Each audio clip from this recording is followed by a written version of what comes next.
and gentlemen, dear friends, I would like to welcome you all in one of the most interesting and important museums in the world. And of course, this is Rome, one of the most beautiful cities in the world, where every corner reveals an architectural jewel. And I think Rome as a city itself is like an open-air museum. And I'm always very happy and excited to be here. As you can see in this museum, we're surrounded by some truly inspiring and exciting pieces of art. And the dynamism and creativity of what's on display here today reflects very much of what's happening in my homeland, Azerbaijan. My country is experiencing a period of unprecedented revival in every sphere, but nowhere is it more obvious than in the field of the contemporary art. Although Azerbaijan is a relatively young country, it has just been 22 years since we restored our independence. But despite our youth, we have a very ancient history. And maybe some of you know that Azerbaijan was the first country in the Muslim East where women were given the rights to vote in 1918, and where the first secular school for Muslim girls was built in 1901. We're also the first country where Western opera and ballet was performed.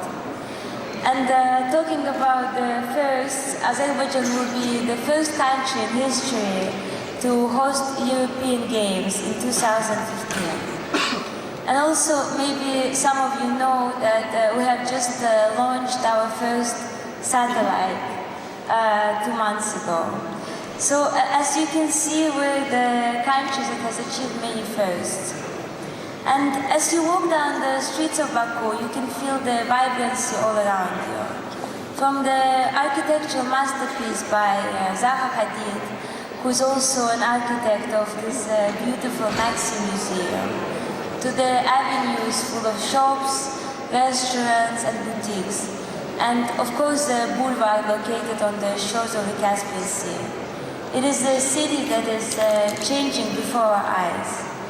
And what is interesting is that the architecture in Baku doesn't just combine the old, which can be seen in the 9th century Maiden Tower, with the new, but also the east with the west, from the Zoroastrian fire temples to the Art Nouveau buildings and French townhouses built during the 20th century oil boom.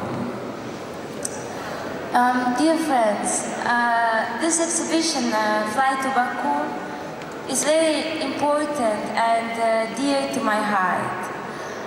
Art has always been a very big part of my life, and I'm very happy that this exhibition can give the world more knowledge about Azerbaijani contemporary art.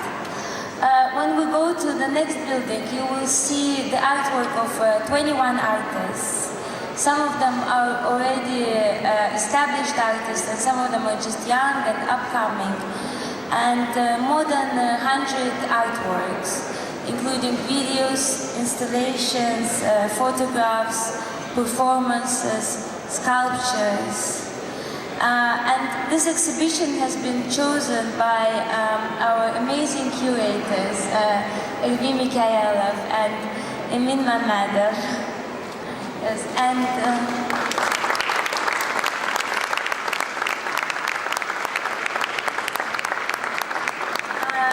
already, since we started, we have visited many European cities, London, Paris, Berlin, Moscow, and we still have a lot of beautiful cities ahead of us. But to be honest, today being in Rome feels very special. Actually, maybe some of you remember that about a year ago, we did a presentation of Baku magazine in Rome. And I'm happy to say that we're already into our 6th edition, and Baku magazine is one of the organizers of today's event.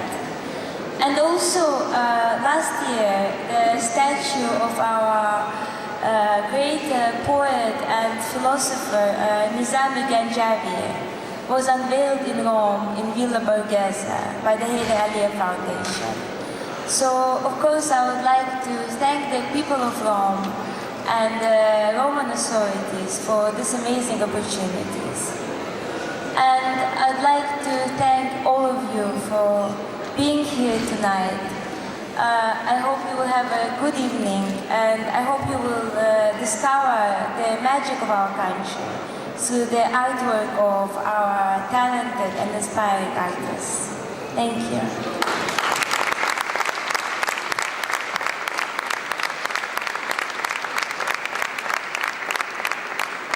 I would like to present our curator, Michaela. Buonasera.